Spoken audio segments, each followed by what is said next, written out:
All right. So what we are going to do now is basically we had a session last week, and this is the part 2 and 3 of that. So initially I was thinking of doing it in 3 sessions. Now we are going to do it in 2 sessions because next week I'm out. So we will quickly go through what we learned last week, right? Before that, can anyone tell me one single thing that they learned last week? Sir, bonds, BONDs. Okay, so we learned about bonds. Anything else? Any other concept other than the investment instrument itself? Any idea that you got? Yes, every investment has a certain risk.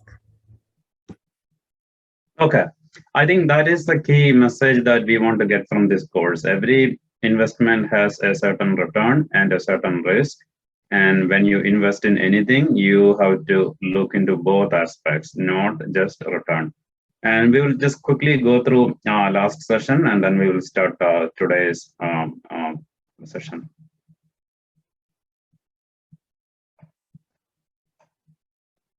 So we know what an investment is. Basically, you put money today with the hope of getting more tomorrow. That is what an investment is. And anytime you make any investment consideration, you have to take both return and risk into consideration. And I'll skip through this. So one way you can invest your money is put it in a bank. Another one is, put it in bonds. And the third way is, invest in gold. So today we are going to talk about stocks and other forms of investment. Can anyone tell me what a stock is? It is also called a share. What is a share or a stock?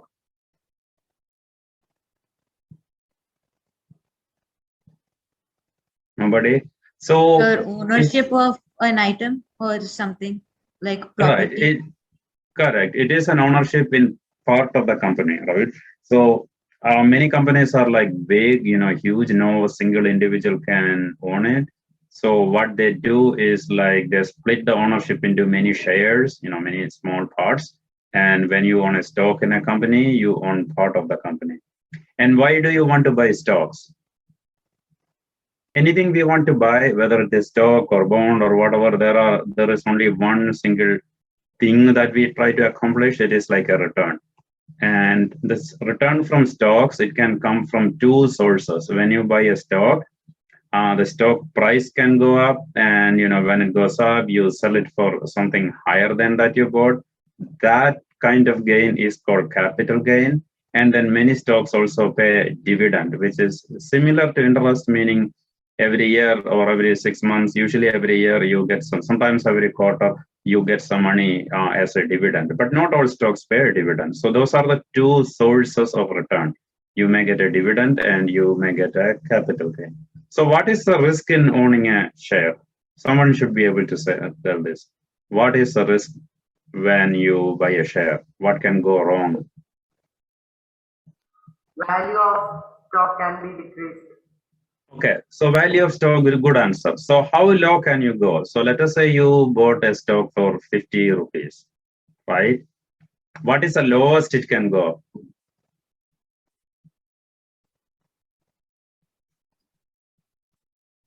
40, So 20, 30?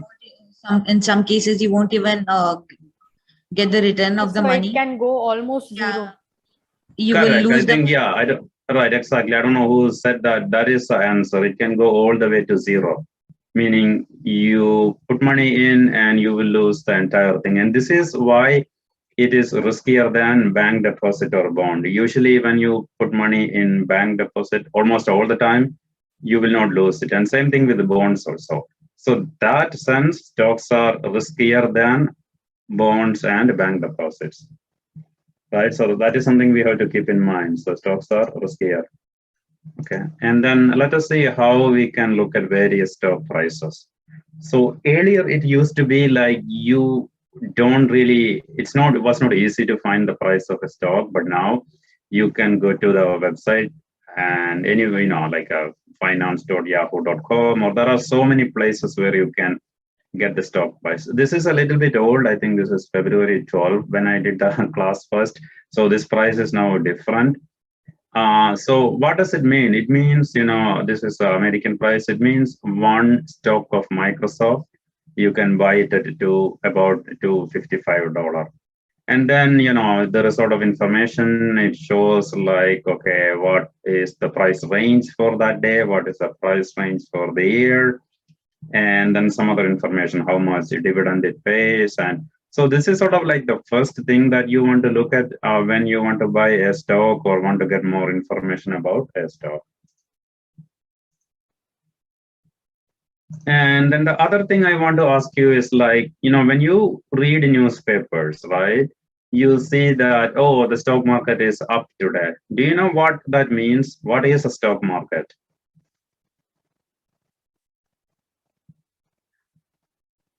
You hear things like, okay, stock market went up today, or, NASDAQ went up today, or NSE or BSE, or, Nifty, or, those things went up.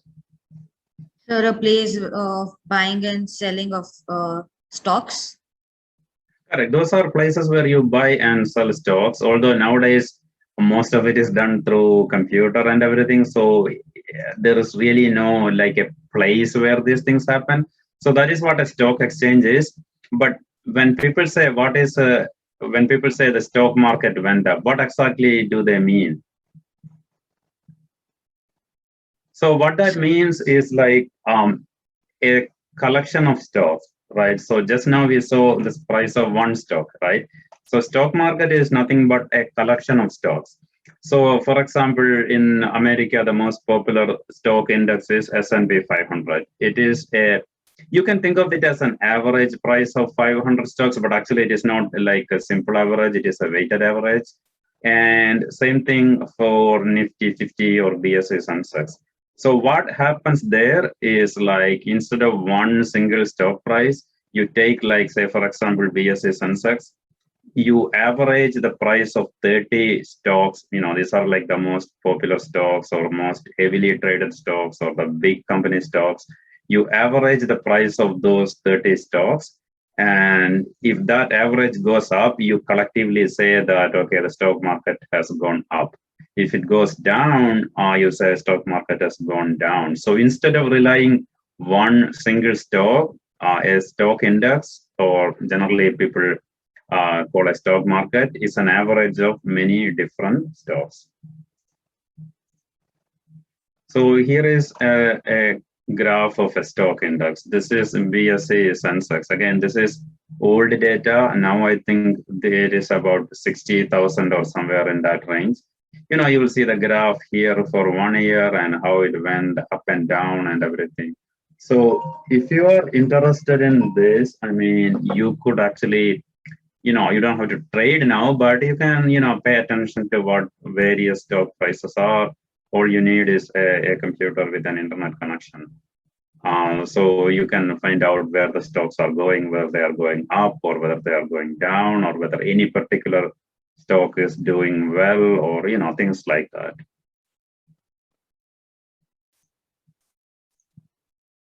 Okay, so what we will do now is we will go a little bit to Bitcoin and then come back to stocks and other things later.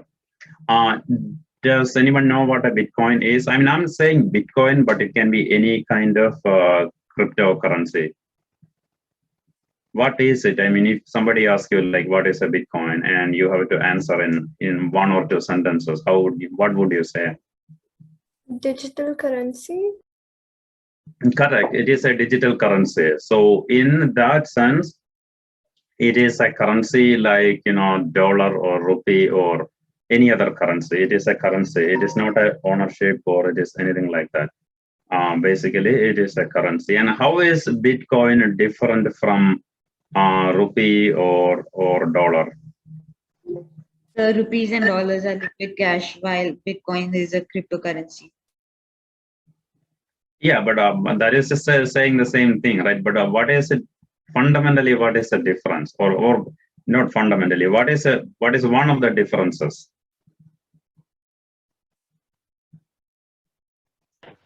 It is decentralized. So this is the difference. So one difference is, there are many differences. One difference is like usual currencies like the rupee or dollar, they are controlled by or rather issued by the government, but Bitcoin is not issued by anybody. So what that means is like for now at least the supply of Bitcoin is limited. I think it is like 27 million or something like that. I have to look it up. But because people think that it is very limited, it can never go above that. They think that the prices will go up. When you read news, right, you see Bitcoin is going up or down, or I mean, if you look at this picture, you see big value of Bitcoin going up big time. So one of the reason is, like people think it will go up in the future and then they are buying it now.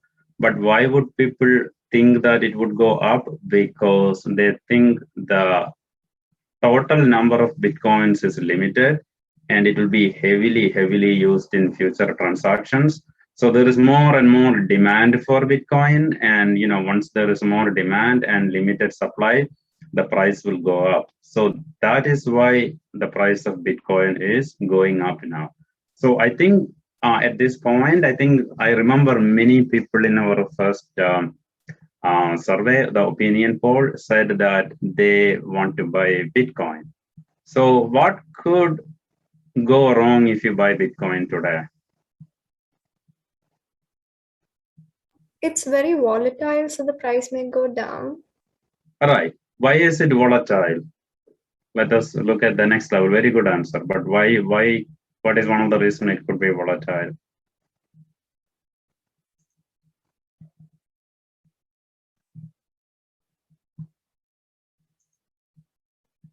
The reason is there is a lot of uncertainty. And where is that uncertainty coming from? If, rupee or dollar or other currencies have been in existence for a long time. And we know that, there is a government backing it. And we also know that, a lot of people are using it for their day-to-day activities. With Bitcoin, we don't know a lot of stuff, right? All we know is like it is a sort of like a privately managed one. So what could go wrong for Bitcoin is like, okay, some other currency, actually even now there are many other currencies. Some other currency may come and it may replace Bitcoin. Or governments may come with or modify their own currency. So they will also have similar functions like Bitcoin, sort of like a cryptocurrency. Government can always make dollar sort of like an electronic currency. And then there is also the risk of like, because nobody really controls it, we really don't know like how this is going to behave in the future. So those are the uncertainties. And whenever there is a lot of uncertainty, things will get volatile because somebody may one day think that, oh, Bitcoin is going to replace a lot of currencies. Everybody is going to make lots and lots of transaction in Bitcoin in another 10 years. But then another person may say like, oh, that may not happen because every time you make a transaction in Bitcoin, it requires a lot of electricity because of the way this is processed. And someone may say that at some point, we need lots and lot more electricity, and Bitcoin may not be able to scale to meet all that demand.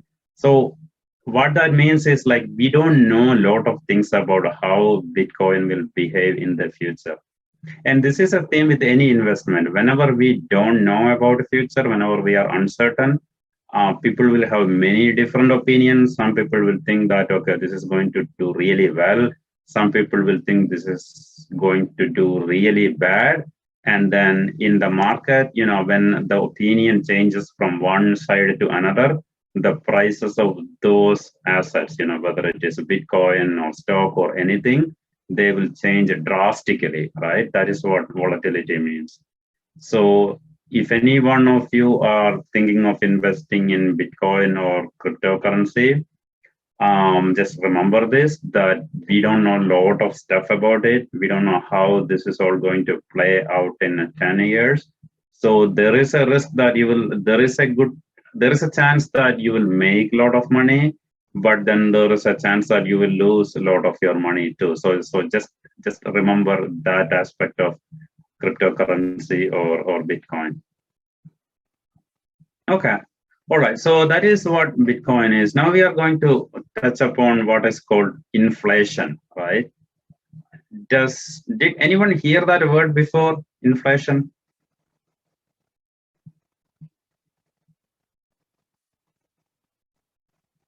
No? Anybody? Okay. So since nobody heard it, I would just introduce it as it is. So what is inflation? So one way you can think of inflation is like you lose some purchasing power for your money.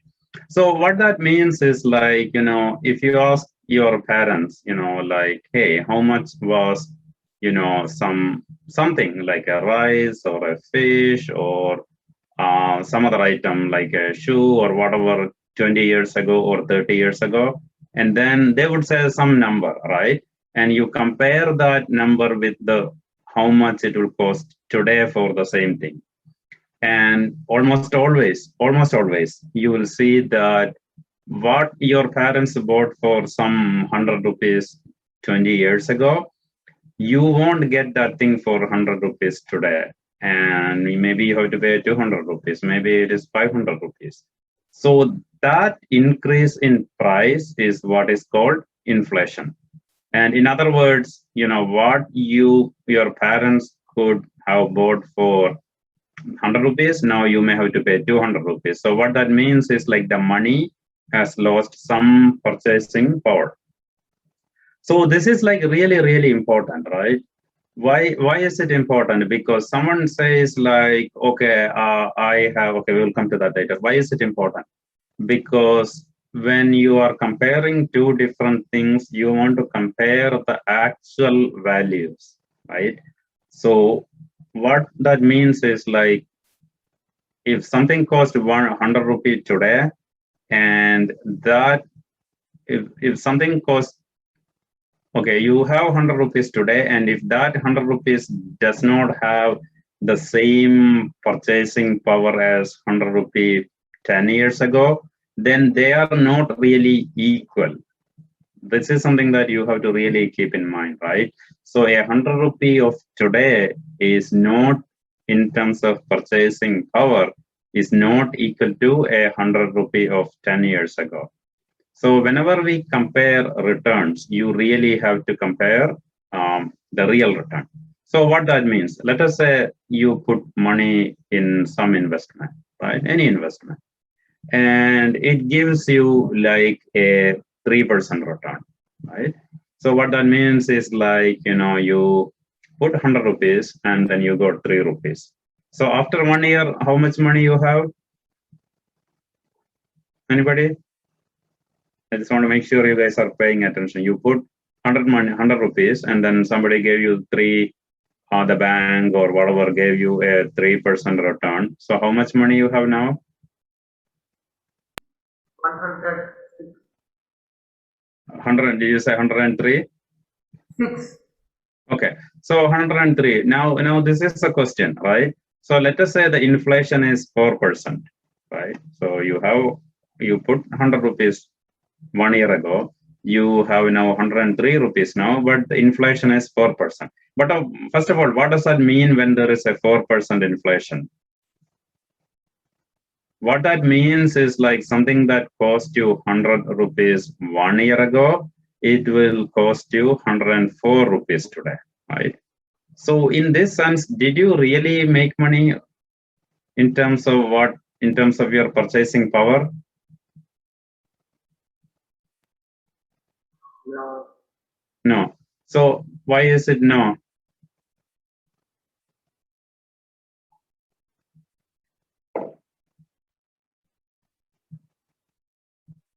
Value.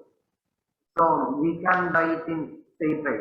We only Exactly. Yeah. So something that you could have bought last year when you had 100 rupee, now you cannot buy that because it will cost you 104. But even with your investment return, even with the 3% return, you only have 103. So in that case, even though you may think mentally that, oh, I put some money here, I mean, I made some money, hey, 3% return I got. But actually, you really, in real terms, in terms of your purchasing power, you actually lost a little bit of money. And this is why whenever you look at investment returns, you really have to look into what they call the real return. So the other return is called nominal return. So if you put 100 rupees, you get 103. Your nominal return is 3%. But your real return with a 4% inflation is actually negative. It is 3 minus 4%. So same thing goes. I mean, here is an example where you have a 10% return. So in this case, in the second example, so you put 100 rupees, you get 110 rupees, but there is a 4% inflation. So you actually made about, it's not exactly 6% because of the math, but it is, you can think of it as 6%. So this is very important when you calculate returns, right? You always have to subtract the inflation from the nominal return to find out how much you actually gained. And here is an example. This is, I could only find an American example. So this is the 1940 prices, and this is the 2021 prices. So why did I take such a long period? Because usually in a year over year, prices change very little, but over a long period of time, it changes drastically.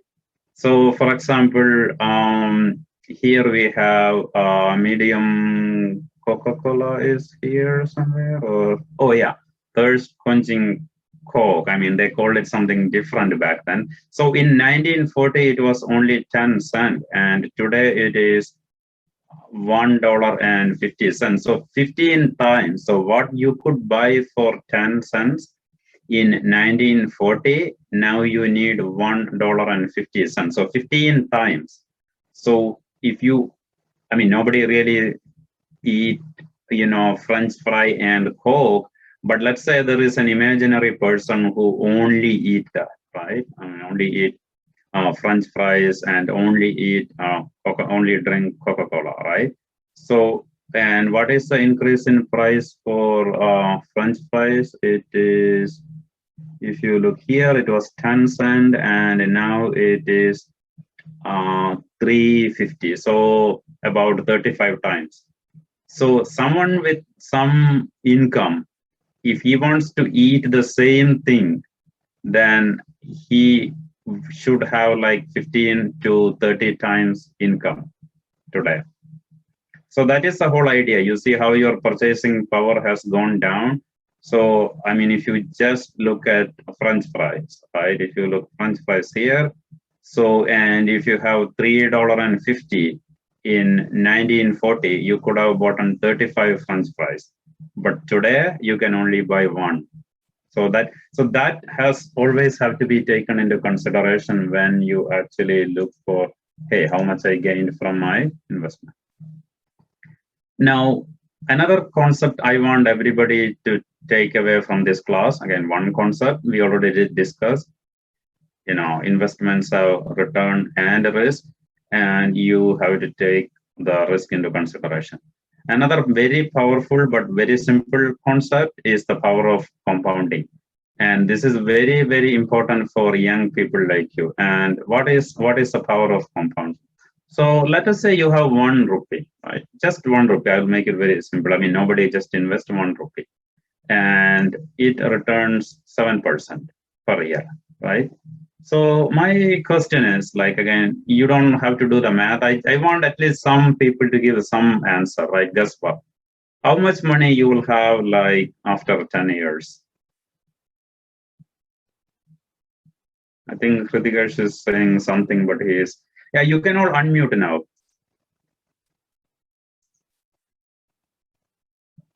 So you have one rupee now, and I mean, nobody put 1 rupee, but assume for simplicity, and it returns 7%. How much money you will have after 10 years?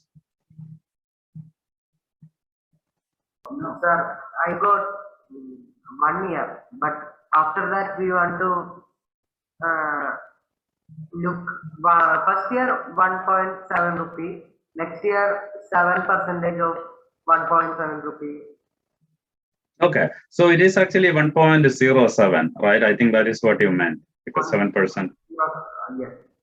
Okay, okay, so yeah, exactly. So first couple of years, it is very easy to calculate, and then you have to do exponentiation. But so let us see how that grows, right? So how much we have?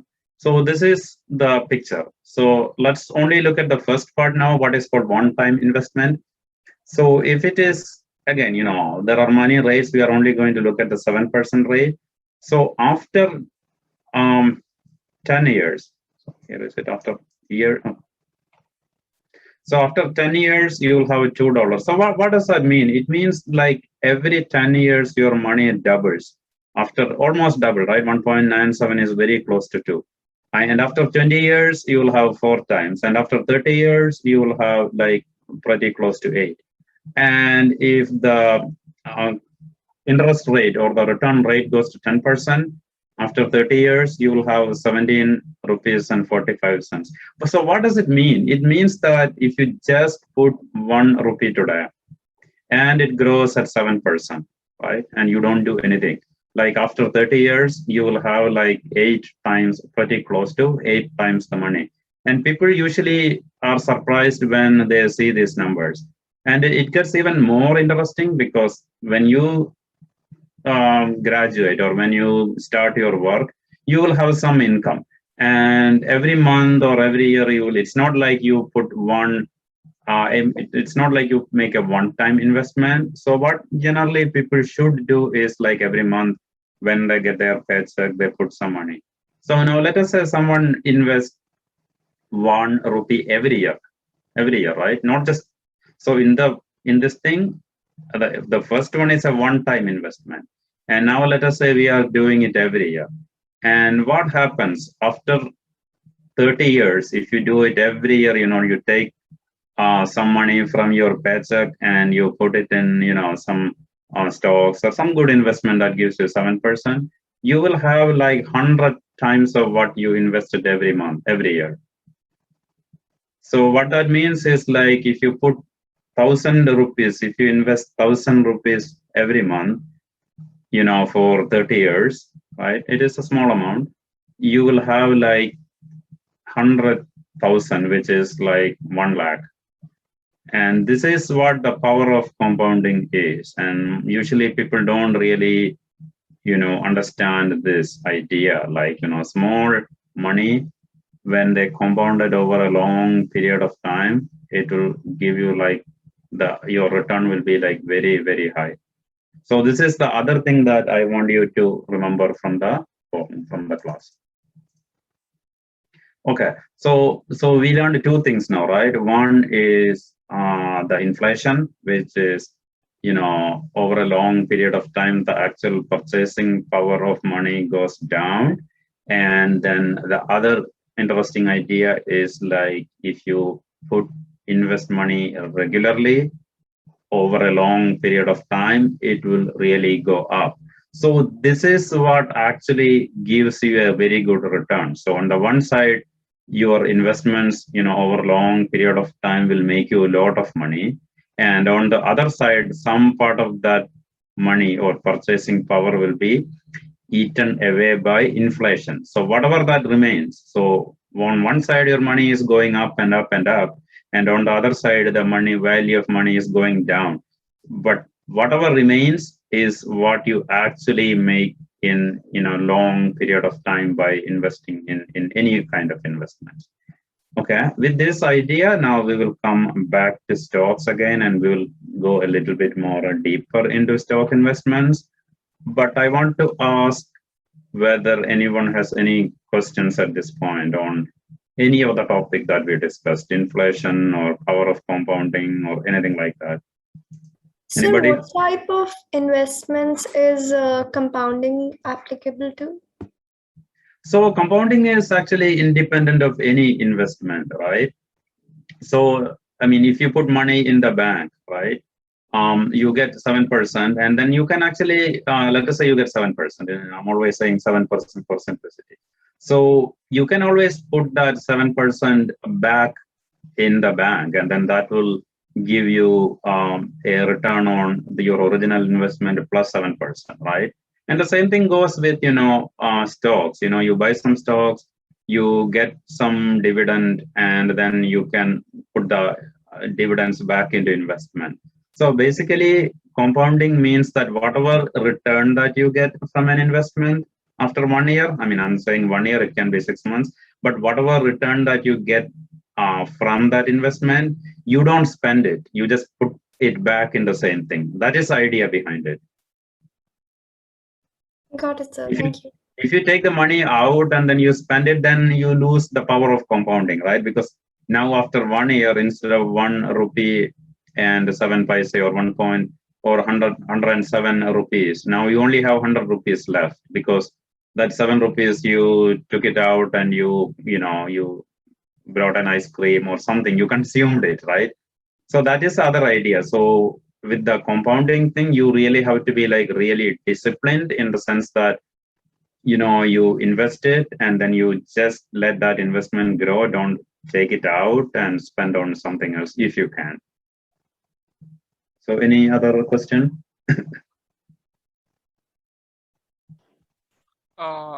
Sir, what is the main reason behind inflation? Is it a discrepancy between the value and price of currency? Yeah, so there are two reasons for inflation. One is like, the governments usually print a little bit more money, right? So if you have the same number of things that a country produces, right? So country produces like, 100 cars, and then the currency is like, let us say the base is 100, right? So then there will be some value for a car. But the government says like, oh, no, now we have like, instead of 100 as the money base, I'm oversimplifying here. Let us say they say it is 105, right? So now you have the same number of cars, but more money. So when you have more money and that money goes, the money supply go little by little by little, and you have the same number of actual things that you can buy, then the value of money will go down. Is that clear? Yeah. And one more thing, if like Okay, wait, 1 second. I'll come back to that. So that is one reason, right? I'll come back to your question. So the other reason is, like, let us say this is actually what is happening in America. Let us say the government currency is, they are not changing the currency in circulation, right? It is still 100, right? And the car companies now, they find it more expensive to build a car, right? Because they have a cost. So for some reason, whatever the reason is, maybe they don't get the chips, or the chips that go into the car, cost a lot of money, or there is a shortage of rubber, or something that makes the tire, whatever reason, right? Or the price of steel or aluminum or some other thing goes up that is involved in making a car, right? So when the price of those materials go up, they may not be able to produce a car for, whatever, I'm just saying $100, but nobody produces a car for 100, but 100, right? So their cost will increase, and then it will become, let us say, 102. So in that case, the price will go up. So the first one is caused by an increase in the supply of currency, and the second one is caused by an increase in the cost of producing something. So if you look at the big picture, this is where inflation is coming from. One is like, there is more money and same number of products that you can buy. And two is like, there is same money, not more money, same money, but the cost of producing something has gone up. So these are, broadly speaking, these are the two sources of inflation. And now go ahead with your question. Yeah, if we look at compound interest, the indexes, we have S&P for the US, and we have Nifty for India. They get an annualized return of 10%. So would you still say it's worth it for a long-term investment after inflation and after capital gains tax to invest long-term? All right. Yeah, I mean the short answer is yes, and I'm going to explain it later in my slides. But the short answer is yes. And once we go through the slides, then if you still have questions, then we can come over that. Okay. Okay. I have a message from Biju here, which says the rule, what people call the rule of 72. So what that is, basically, it is a shortcut. And I mean, you don't really need to remember this, or it's easy to remember, and it will give you some idea. So if you look here, like the 7% and 10 years, it doubles, right? This is sort of called the rule of 72. What that means is, like, if you multiply the interest rate with some number of years, and if you get 72, then that many years will it take to double. So for example, let us say if this is 7 instead of 7, if this is 7.2. So what that means is, like, for a 7.2 interest rate, your money will double in 10 years, because 10 multiplied by 7.2 is 72. It's a shortcut to see, like, how many years you need to double your money. It's approximate, it's not exactly correct. So in another way to look at it is, like, okay, let us say this is 6%, right? So you get a return of 6%, then it will take 12 years for your money to double. If you have a return of 4%, then it will take 18 years, because 4 into 18 is 72. It's an easy rule to remember. So when someone says, like, okay, this is the return that you are going to get, then you divide 72 by that number, and then you will know, like, in how many years it will double. Just an easy thing to remember. Okay, now we'll come back to stocks. Okay. So before we go to stocks, right, I really want people to remember this, because many times you hear in the media, in many different places, you would hear about people like who got extremely rich from stocks, and some of them is true. I mean, some of the stories are true. Now we are going to talk about two people here. Does anyone know who is the first guy here with the long hair and everything?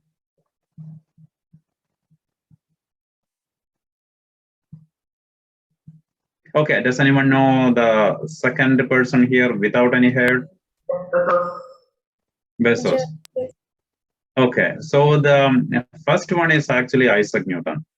So we all know Isaac Newton, and like, he at his time, and even for a long period after that, he is considered like one of the great scientists, right? So we would think that, hey, he is a great scientist. He invented gravity and a lot of other theories, Newton's laws and everything. But he lost a lot of money in stock market. Well, it's not exactly like the stock market of today. So it is called a South Sea bubble. It was sort of like an investment in a company. I don't know the company was Sun. I'm not sure what the name of the company is, but basically they said we have certain trading rights and we are going to make lots and lots of money. And Newton invested in that company. Like, he's supposed to be smart, right? But he lost almost all of the money. And then Newton said, hey, I can calculate the motions of heavenly bodies, which is probably he was referring to all the planets and everything, but not the madness of people. Because one thing we have to remember when you are investing in stock market, there are millions and millions of people are investing it. And the price of a stock depends on what their decisions are. If they may decide, oh, okay, this is going to go up, and then they start buying, or they may decide this is going to go down and they start selling. So at that point, depending on how much they want to buy, how much they want to sell, the price will go up and down. So anytime you are invested, do not think that you are the only person who is in control of the price. There are like millions and millions of people. They can bid prices high, bid prices low, do all kind of things. Now we come back to the second person, right? He is, I think, I don't know, I don't exactly remember, but I think he was the richest man in the world. I don't know now. And if somebody invested in Amazon from 1997, which is at the beginning, to 2020, that person would have made 120,000% return. That is about 1,200 times in about how many years is that? About 23, 24 years, 23 years. That is a huge return, right? So what I'm saying is, like, in stocks, there is a potential to make huge returns, like what happened to Jeff Bezos. And there is also a potential to lose almost all of your money. So that is something you have to keep in mind. When people say, like, oh, just buy the stock and it will go up, and then you have to ask why, right? Why do you think? And the other thing you want to ask them is, like, if you know that this is going to go up, then of course you are not the only smart person around. There are other people who also may think that this will go up. When everybody think that, okay, price of something is going to go up tomorrow, they will all start to buy it today. So it's not like, there is some very, very easy way to make money in stocks, right? It is something that we have to keep in mind. Okay, so this is the question that I think it was Alfred who was asking this, right? Again, I just want everybody to really think about it and write their answer on a piece of paper, right? Again, we are not testing like who is right or wrong. I just want to illustrate the power of compounding return, and I also want to illustrate the differences in returns, long-term returns, right? So this is a question, like somebody put $1 in 1801. That is a long time ago, right? Nobody lives, it is about 220 years. Nobody lived that long, right? So just take a piece of paper and write down how much money you have. I think this is for 2006 because I don't have the latest data, I don't have the graph and everything. So it doesn't make a lot of difference. Let's say 205 years. And what I want you to write down is like how much this is a one-time investment, right? $1 in 1801. How much money that person or his descendants, sons and daughters or whatever, right? How much money they would have made during those years.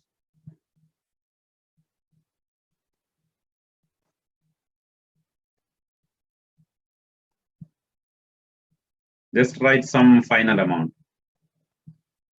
Or if you want to write the annual return for this, like 3%, 1%, 2%, 5%, something like that, that's also fine. I will wait for like 1 minute. Again, just write down something. If you don't know anything at all, just make some guess. I mean, I'm not expecting anybody to come up with the right answer. Okay, so let's check it out, right? Okay, so these are the returns. So $1 invested, first let us go to stocks. It is 12.7 million. This is actually based on real numbers. So if you invested $1 and left it for your children, grandchildren, great-grandchildren, so and so forth, this is all based on US market, right? I mean, other markets may be similar or different, right? But this is it. I mean, so 12.7 million from one single dollar, that is what stocks will give you. And bonds will give you about 18,235, very low number compared to stocks, right? One is 12.7, and everybody know that 1 million is like 10 lakhs, right? So 12.7 million is actually 1.2 crores in Indian terminology. This is 1.2 crores, and this is 18,000 bonds. And bills are like, again, bills are similar to bonds, but very short duration, 5,000. If you put it in gold, it will be just 32. Again, 32 is not bad, right? I mean, we are saying like $1 became $32, but compared to stocks, this is nothing. And the price increase, the inflation is about 16 times. So what that means is, like, if you put it in gold, you really made 2 times the money, because whatever cost $1 in 1800, it costs $16 now.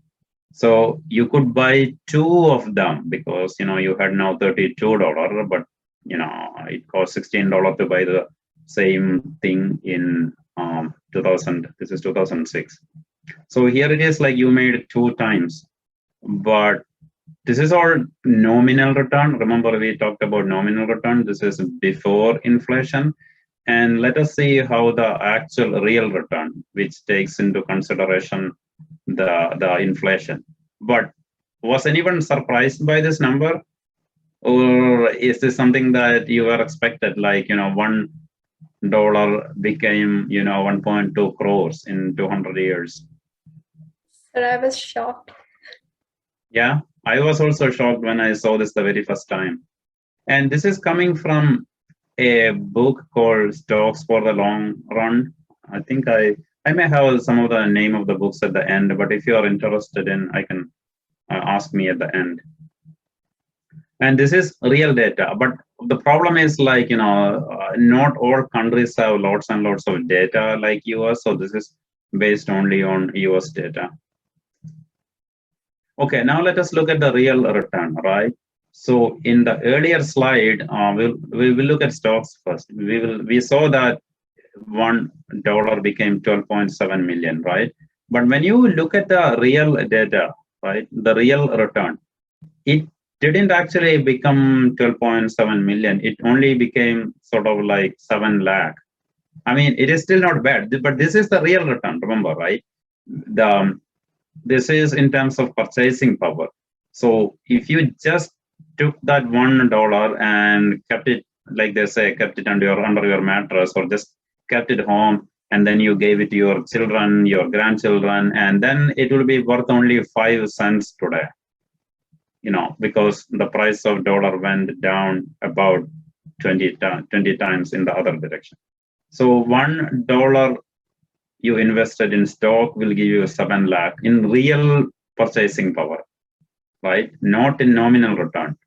And bond will give you 1,700, bills will give you 280, gold will give you 452. Yeah, I was expecting it to see like something like 2, but maybe there is some other yearly inflation is slightly different. So this is the actual return, the real return from stocks. So what do you see here, right? So what you see here is like, it only takes a 6.6% real return, right? You are not getting lots and lots of very high return from stock market here. You are only getting 6.6% real return, right? Not the nominal return. So with 6.6% over 200 years, your money grew 7 lakh times. And this is the actual power of compounding. If you leave the money and it grows at a very decent rate, it will give you a very good return in the long run, right? I think in the long run is very important. So any questions about these slides?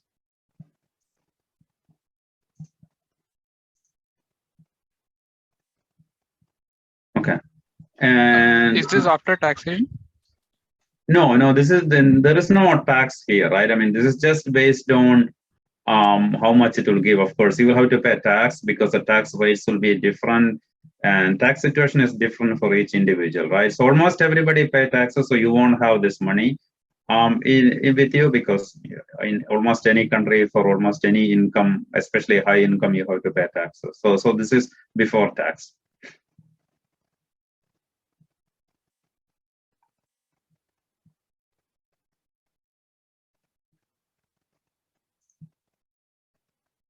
Okay, now I don't want to give you the wrong impression, right? The slide that we just saw, I mean, this slide will make you think that, oh, this is like a great thing, you just put the money there and it will grow, which is true, but it is true only for a very long period. Now, let us take some other scenarios, right? So in the short run, the stock markets are very risky. So these are some of the words, what they call bear market. A bear market is a period of time when the stocks go down like significantly, And when the stocks go up, we call it a bull market. And when the stocks go down, we call it a bear market. Not in terms of day-to-day market, but in terms of like, a couple of months or a year, longer period. Nobody calls, when the stocks go up or down for one day, we don't call it a bull market or a bear market. So if you look at the 10 of the worst bear markets, right, in 1929, does anyone know what happened in 1929 in America? Anybody remember anything from their history books? Okay, so that was a time of Great Depression. Actually, it is over here on the slide itself. So what happened at that time is like stocks lost about 90% of their value. So think about it, right? Someone had their life savings, and within a span of couple of years, that person lost 90% of that. So this is where the risk part of the stock market is coming from. So there is always risk in stock market. I mean, I don't want you guys to think that this is like, just put the money and it will grow immediately. No, that is not the case. But if you are willing, if you are patient, if you put in some regular amount of money over a long period of time, then you will come out ahead in the long run. That is the key thing. In the short run, they are like very, you are likely to lose money. There is a possibility that you will lose money.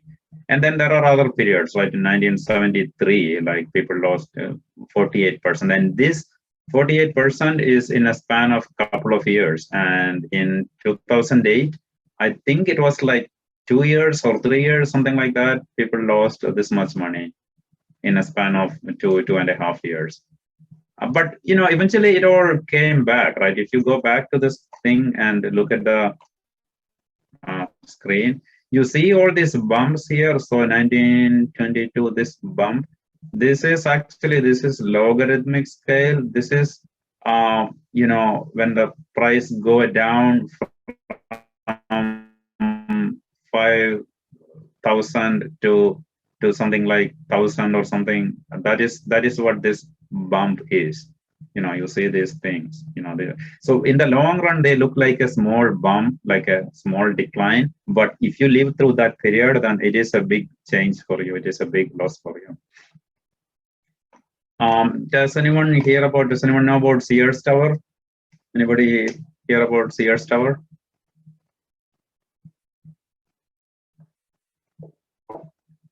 At one point, it was the tallest building in the world. And at one point, Sears was the largest retailer in the world. So today, it's nobody. It is very, very small compared to Amazon, right? Amazon or Walmart. And there are some companies, I don't know exactly who is the largest retailer. Maybe it is still Walmart. But even compared to Amazon, like Sears is like a very, very small company. And Sears had a long period of very good return, like 10 point or close to 11% for a long time, for about 80 years, right? But still, someone invested their money in Sears. They would have gained a lot of money, but then after that, they would have lost a lot of money either. A lot of money also. So again, things that you have to keep in mind. So here is the stock chart, right? Look at it, goes all the way up from a small value. It went all the way to it's not clear. Yeah, it goes from about $20 to 125. And then from 125, it went down to like 34 cents. Okay, so we have seen the stocks going up, individual stocks going up and down, right? But we have also seen the stock market. We all know a stock market here meaning a collection of stocks. That is what we mean. And how do we fix this problem where you have like stocks going up and down big time, and if you put money in one stock, you may lose all the money? So the solution is actually what is called diversification, right? So if you don't want to remember all this, technical term, diversification is, think of it like this, right? In English, there is a saying that don't put all your eggs in one basket. Does anyone know what that means? Don't put all your eggs in one basket.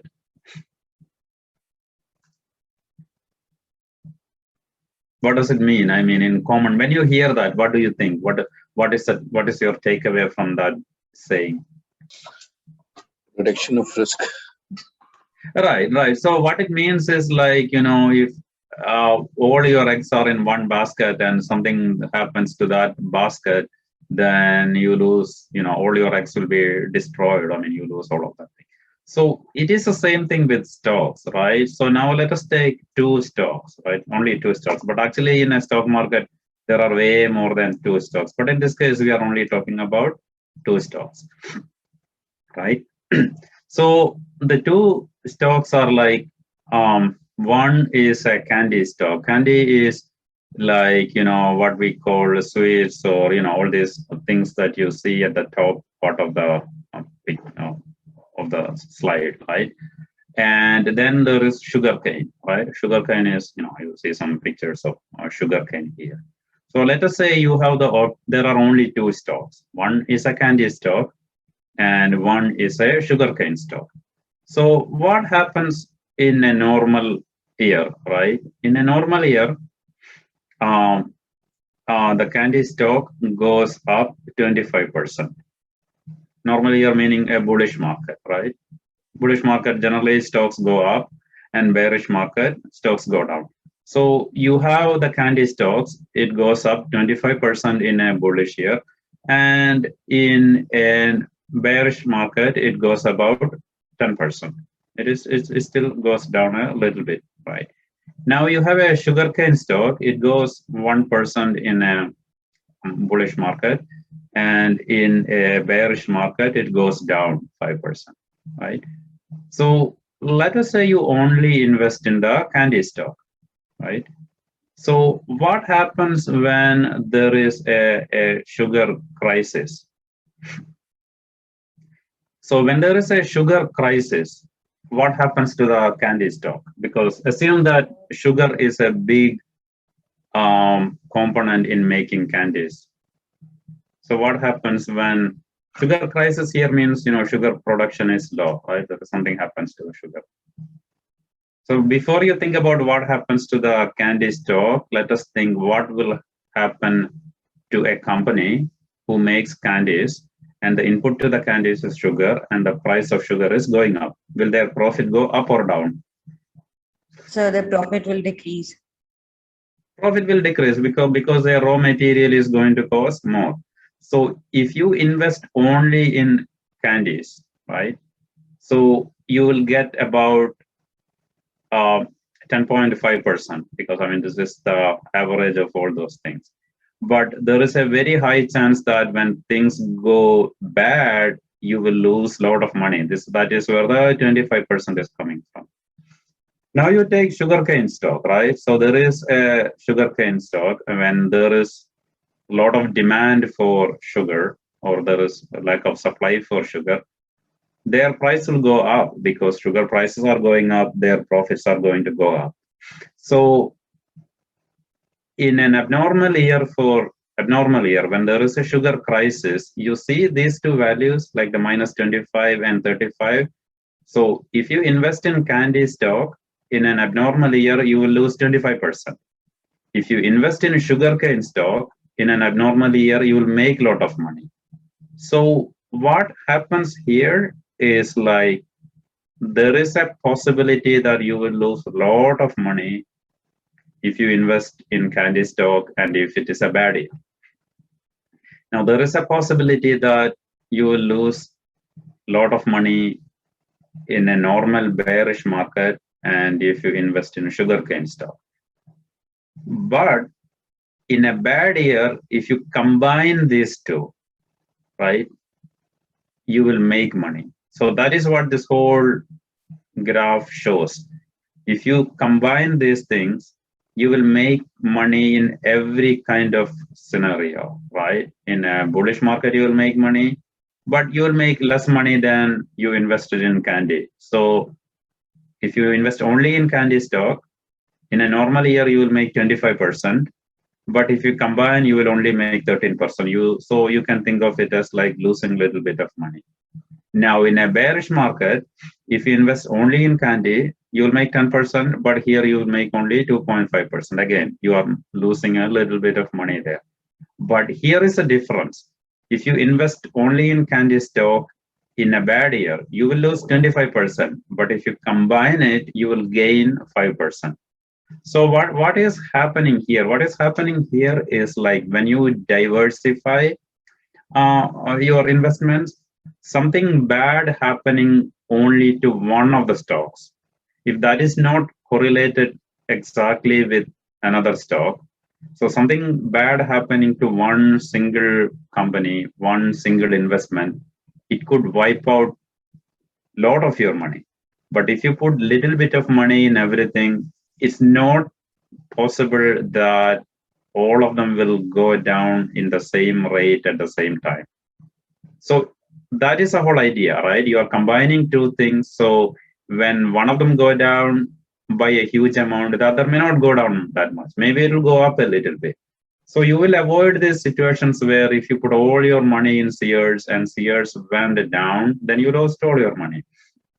But if you put money in 500 companies and not all of them are going to go down at the same time, right? Over a long period of time, some of them will succeed. They will become like great profit-making companies like Amazon or something like that. And then, the Sears will go down and then some other company will come up. So if you constantly put money in that set of 500 companies, you are very, very likely to make money in the long run. And that is what we saw in this earlier picture. So if you look at the graph before, you see these stocks returning. This is not one single stock. It's a combination of stocks. And that is the key idea here. If the economy does well, if the companies do well, you don't have to have all the companies to do well to make money. Even if you lose money in some of them, and you will always lose money in some stock, right? It is not like every company is profitable in the long run. There are a lot of companies who die in the long run and the new companies form. So that is the whole idea of diversification. Instead of putting all your money in one single stock, you divide it and put it in many different companies. Any questions at this point?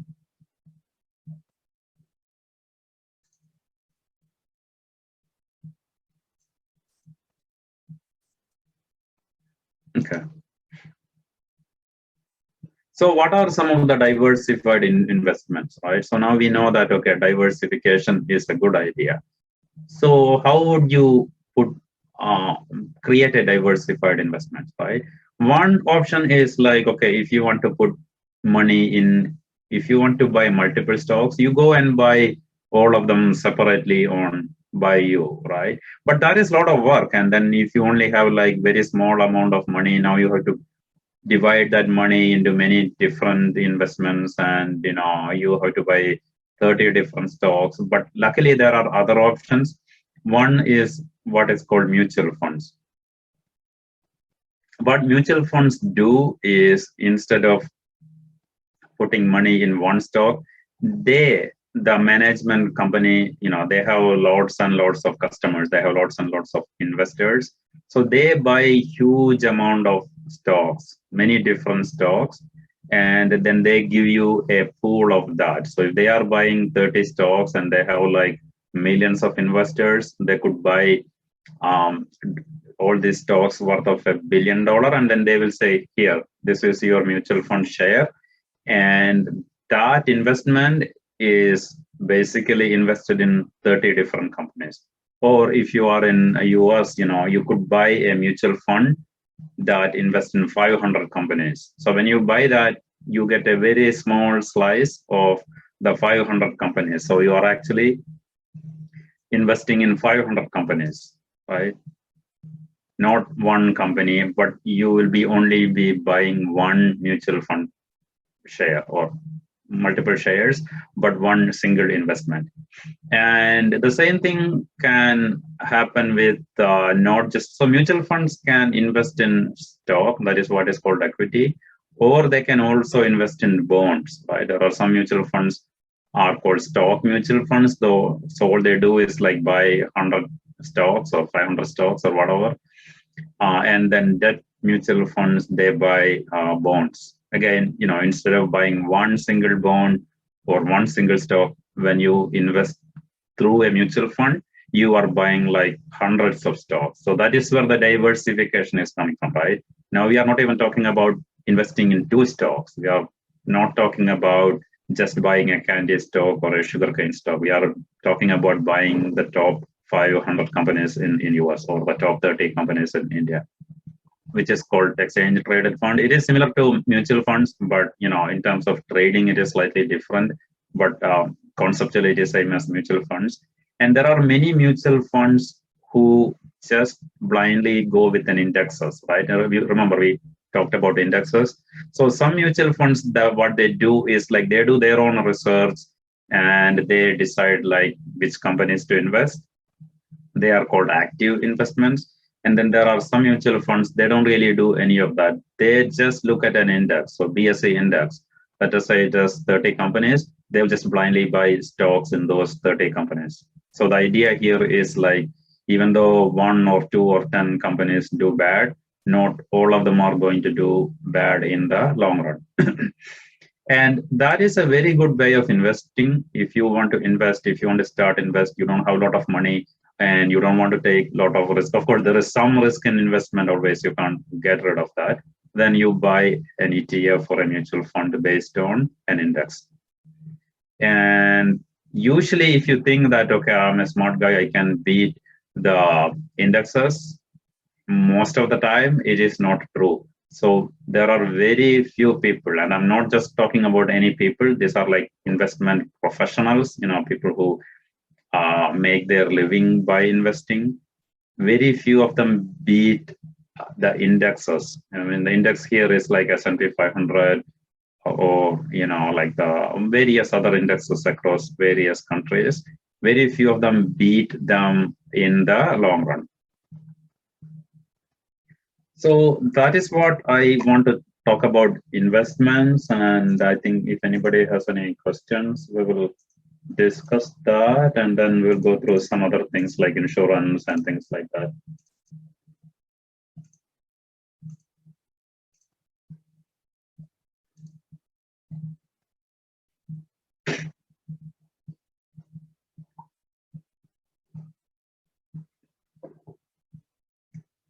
Okay, so let's go to insurance.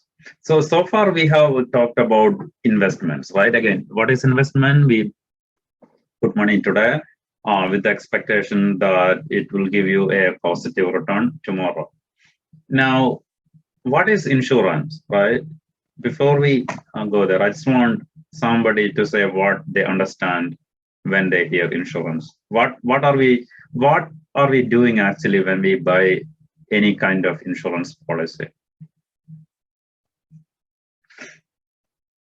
Anybody? Protecting against future losses. Okay, that's a very good answer. Who said that? Sir Palnika. Okay. Okay. Anyone else? Sir, funding by an organization if any loss or any accidents happen. Okay. Yeah. So that is what it is. So let me ask you this question, right? So let us say you are a very good investor, right? So you have money in investment, right? So every year you put some money, you do it. In that case, do you need an insurance?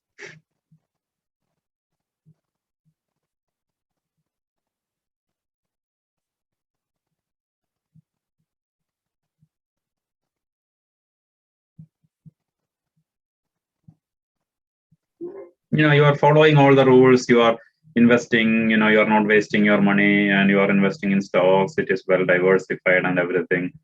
So the question is, do you still need insurance or no? Sir, I guess no. So, Okay, why is it no? because this stocks has risks, and you come into the market because there are risks, and many people have lost their money because of this, right? And if there is insurance, then what is the loss? Oh, no. What I was asking is like, okay, I think it was Ritesh, right? So you are investing in stocks or whatever. I mean, you are a very good investor and your investment keeps on making you money. And let us say you start when you are 25, right? So the question is, do you need to buy any kind of insurance? It is just sort of like a yes or no. And then why do you think that is the case either way?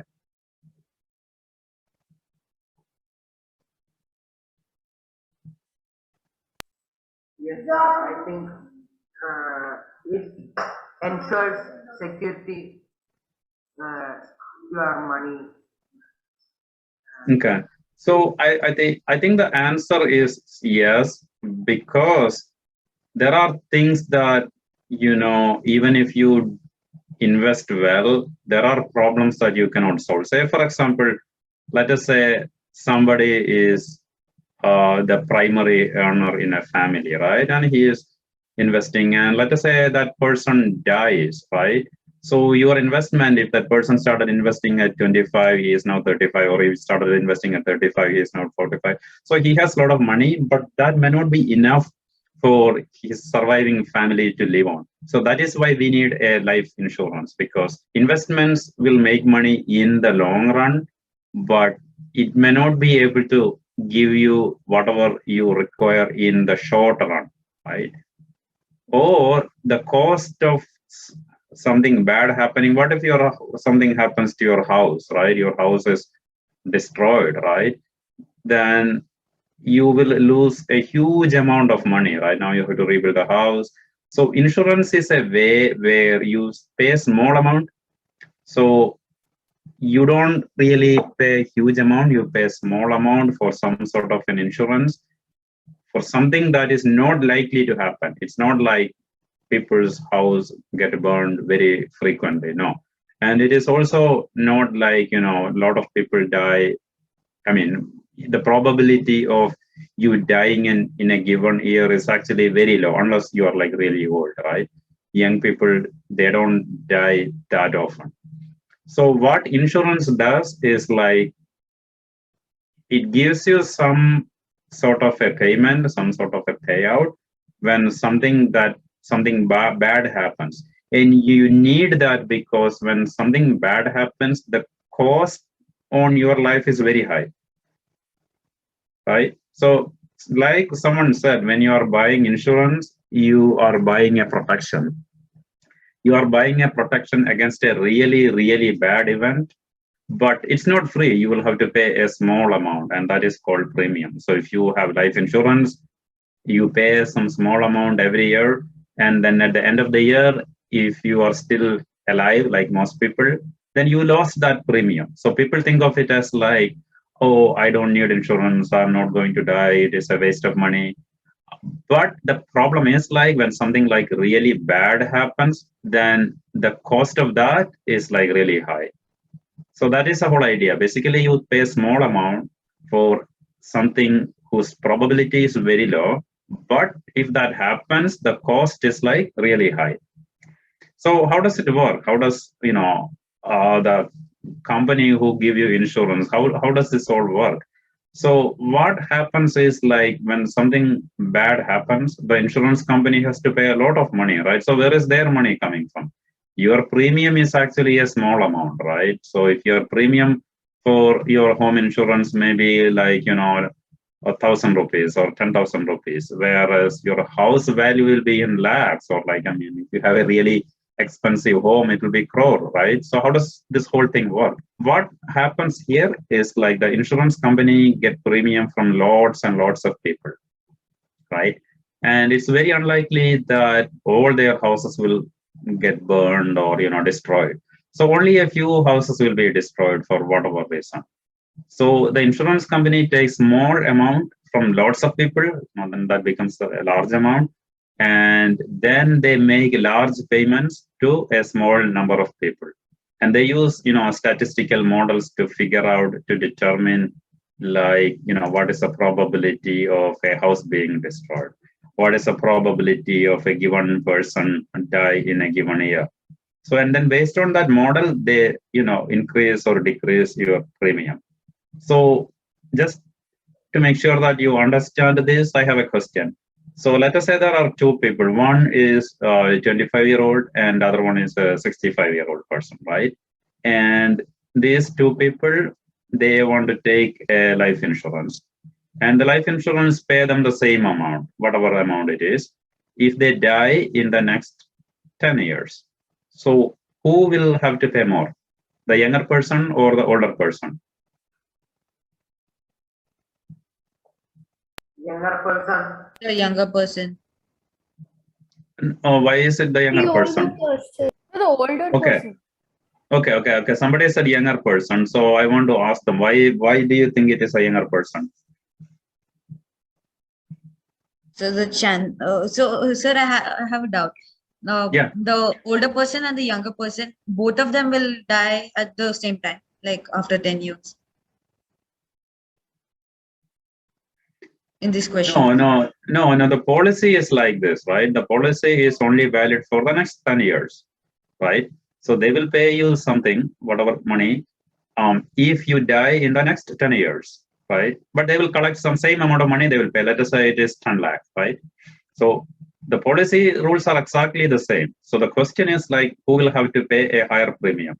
And someone said young person, and I want to know why it is, or what is their thinking, right? Why would the younger person have to pay more? And then I will come back and ask the same question to the other person.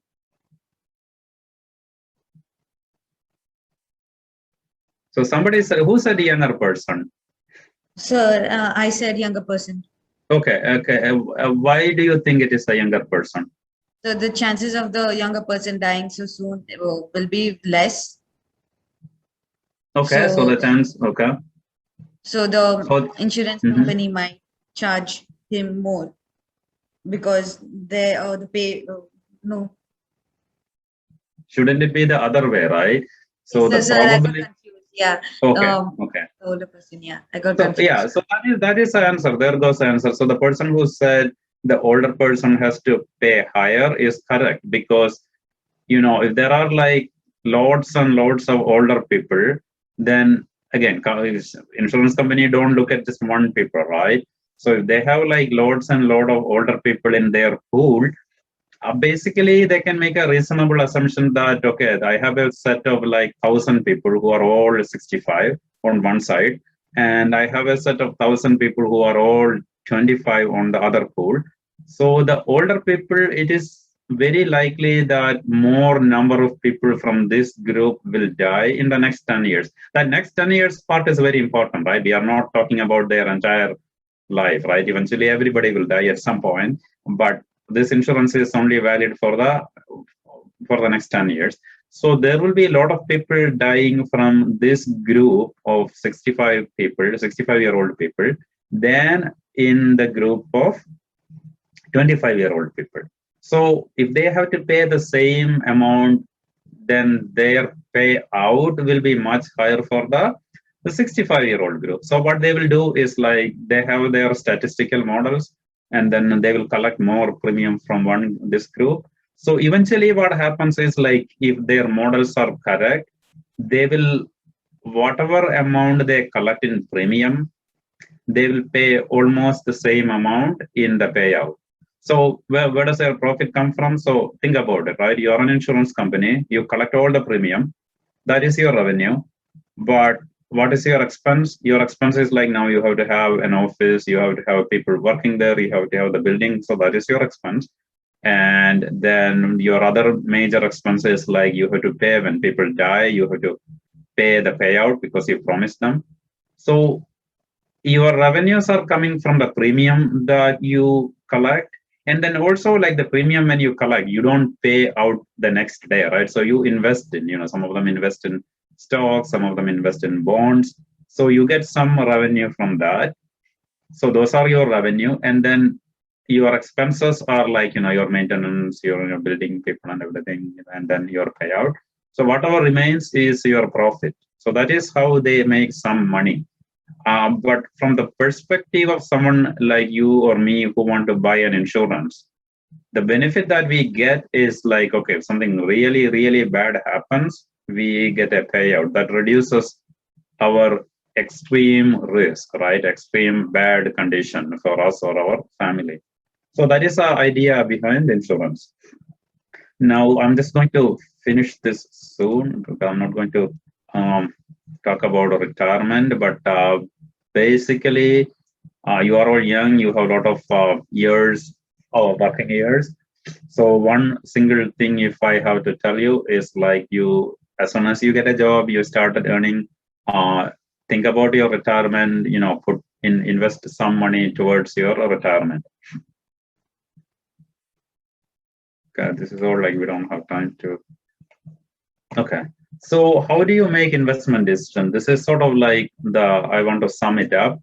So the idea here is like the very first thing you have to think about is the risk and reward, right? If someone says like, here, this investment is going to give you a lot of return, you have to ask like, where is that return coming from? How risky is that, right? So that is one important thing. And then the other important thing that you have to consider is like cash flow and duration. So what that means is like, there is money that you need tomorrow. There is money that you need 30 years from now when you retire, right? So you don't want to mix those two things. Whatever money you need 30 years from now, you can actually put it in stock. So when you do that, even if it goes down 20% in another 5 months or 3 months, or even tomorrow, you put money today, it goes down 20% tomorrow, you really don't worry too much about it because you don't need that money tomorrow, right? You need that money 30 years from now, and you expect that 30 years from now, it will grow up and grow up big. So you have to separate that. Whatever money you need tomorrow, like immediately, if you put it in stocks, there is a risk that you will lose some money, because if it goes down tomorrow 20% and then you have to withdraw money immediately, then you lost 20%.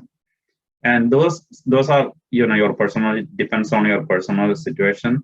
So some of the common mistakes that people make is like they have a belief in very high returns. So that is not true. We have seen that over the long run, stock markets give you a good, decent return, but many times in the short run, you will lose money. And then when people say like, okay, I have a complicated scheme, you pay this much amount this year and then some amount last year, and then you do this, you do that, and then after 10 years, you get this much money. The way to analyze that is basically you calculate, hey, what is the annualized return, right? So when someone say you pay like 10,000 rupees today, and then 5,000 rupees next year, and then 3,000 rupees later on, and then you leave it like that, then after 10 years, I will give you this much money. Usually that kind of complicated thing means that you may be getting a lower return. So you do some math and find out like how much return are you actually getting from that person, from that kind of complicated schemes. So that is your benchmark, right? Your yearly return, annualized return, and then you compare that with other investment schemes. Okay, so again, one graph, which basically says like when you want to get a high return, like go up in this direction on the y-axis, generally you have to take very high risk. So this is how it looks like. You take a high risk to get a high return. So anytime people are thinking of getting a very high return, they have to realize that they are taking a very high risk, and that may not be something you want to do with a whole lot of your money. That is what I want to say. Any questions? We can discuss that